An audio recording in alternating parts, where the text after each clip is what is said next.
Hi, this is Regina Stankiewicz, and today I'm going to be talking about my future plans for my 8th grade English class. So first we're going to start off with my text. I'm going to be teaching language arts and reading on the 8th grade level, and this is for my writing and literary texts section. The goal is for students to write literary texts to express their ideas and feelings about real or imagined people, events, and ideas. Students are expected to write poetry that conveys specific messages using poetic technique and figurative language.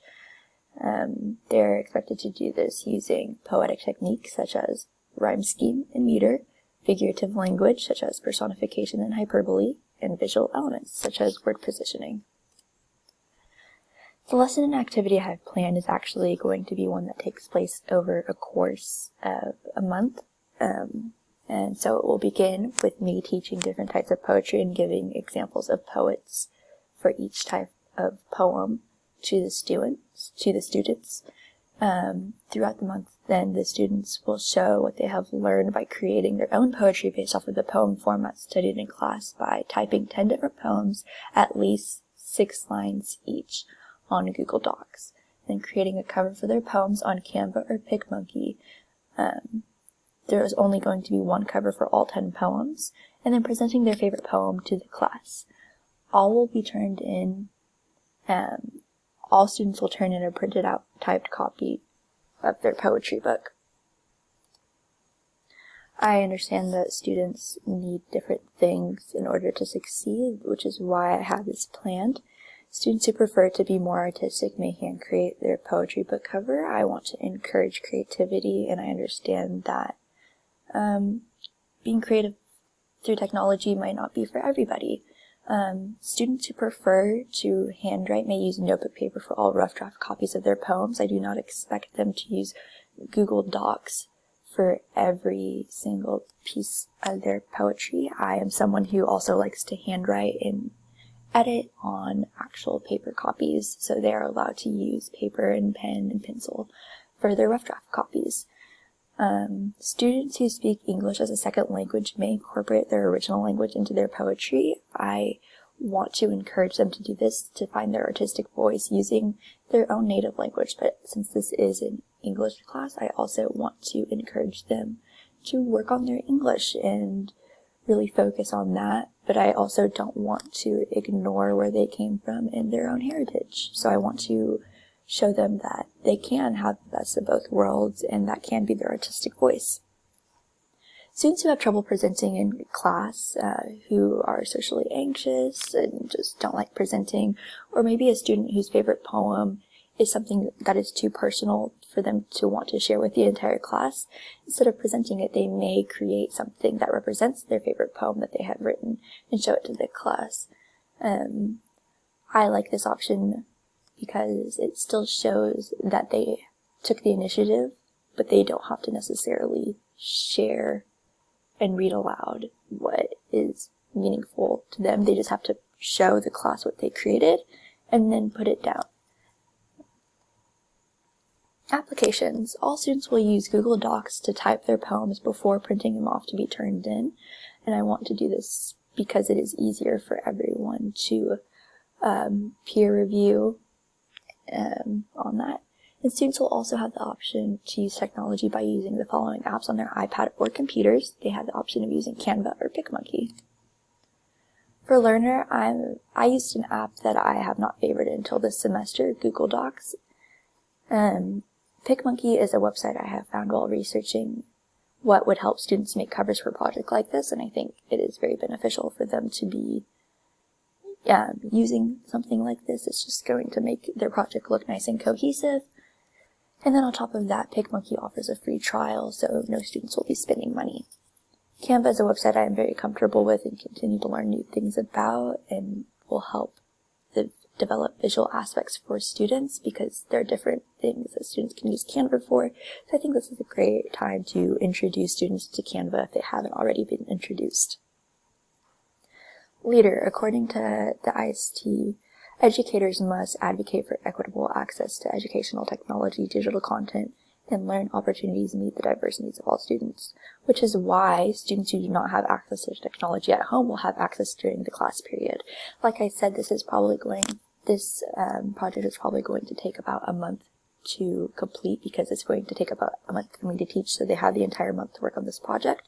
So probably towards the end, we're going to have class periods where we go to the library or go to a computer lab to work on it, so that way every student has access to everything that they need in order to complete the project, because I don't want any students feeling that they are behind because of a disadvantage that they could not help. Citizen. Students will cite which poem inspires their own poetry beneath each of their works as their source. I think this is a good time to show the importance of citation. I want students to know that even though they are not directly quoting anything from this, it's still a good time to show that this is where they got their inspiration from, and this is where so they're going to give credit where credit is due. And I think that is really important, just to continually practice citing for them, and this is good practice. And then also students will be exposed to technology because they'll be needing to research their own poetry styles on their own to see what inspires them, because I'm sure, even though no matter what I present in class, there's still going to be students who are going to need outside resources to find poetry that inspires them, which is okay, and which is what I want. I want them to find something that interests them outside of my class, and I want them to get involved outside of the classroom. Collaborator.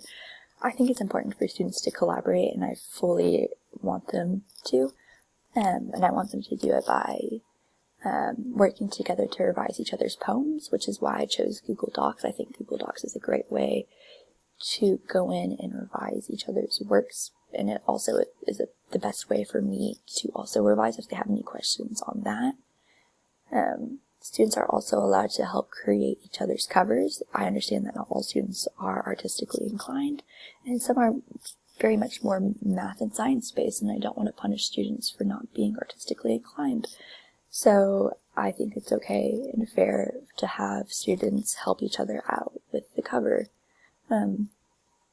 Students are allowed to share their resources on poetry formats, so any research that they find, they're allowed to share with their classmates, as long as they're not solely doing the research alone for them. They're allowed to give each other websites or any books that they find useful or informative, but they are not allowed to give each other notes based off of what they have found. Designer. This activity was designed to be inclusive, as you have seen with as you have seen earlier. It shows students' creativity while also highlighting what they have learned. This is designed so students have the option to complete their assignment in different ways: Canva, PicMonkey, and by hand. This project offers creative freedom and allows students to choose how they want to complete the assignment. Offers a creative outlet for students while also focusing on what they have learned. The assignments and products will be subjective, meaning a rubric must be made to evaluate the project. The rubric will be based off of completion of the poetry book, following the guidelines that I've given them prior, proper citation, and the presentation of either their poem or the object that they chose to create. I believe this project is closest to a summative assessment, because the goal is to showcase what the students have learned during the course period, both on their own and with what I have taught. And like I said, the students are kind of expected to do research on their own to get inspiration for their own poetry, for their poetry, and students will make connections during their project from outside sources.